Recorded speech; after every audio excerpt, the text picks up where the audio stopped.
આજે મેં તમારી સાથે પનીર સ્ટાર્ટરની રેસીપી શેર કરી છે। તમારા ઘરે મહેમાન આવે અને તમને જ્યારે થોડી ભૂખ લાગી હોય તો ત્યારે તમે આ બનાવીને જરૂરથી ટ્રાય કરજો।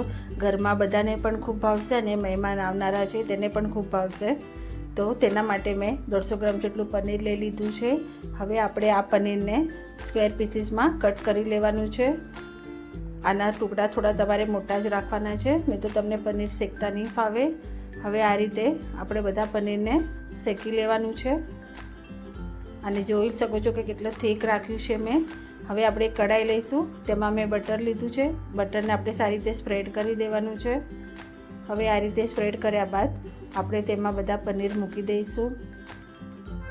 ગેસની ફ્લેમ સ્લો રાખવાની છે। હવે આ બધા પનીરની સ્લાઇસ મૂક્યા બાદ તેના પર મેં ચાટ મસાલો ભભરાવ્યો છે। હવે તમે ચીપિયાના મદદથી યા સ્પૂનની મદદથી તમે આ રીતે પનીરને બંને સાઈડથી ગોલ્ડન બ્રાઉન શેકી લેવાનું છે। હવે પનીર શેકાયા બાદ તે પનીરને સાઈડ પર મૂકી તે જ કઢાઈમાં આપણે બટર અને લીલા મરચાં અને કસૂરી મેથી નાખીને થોડીવાર હલાવી દઈશું। પછી તેમાં શેઝવાન સોસ અને પીઝા પાસ્તા સોસ નાખીને આપણે એને બી થોડી સેકન્ડ માટે હલાવી દેવાનું છે।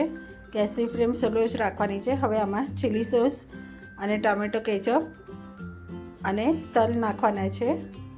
હવે આ બધું આપણે સારી રીતે મિક્સ કરી દઈશું। હવે મિક્સ કર્યા બાદ આમાં આપણે પનીર નાખી દેવાના છે। આ તલ તમે જ્યારે તેલ મૂકો છો એ વખતે બી તમે તલ નાખી શકો છો। હવે આમાં આપણે ચટણી થોડી નાખવાની છે અને થોડા ચીલી ફ્લેક્સ નાખશું। હવે આ બધું નાખ્યા પછી આપણે તેને બરાબરથી મિક્સ કરી દેવાનું છે।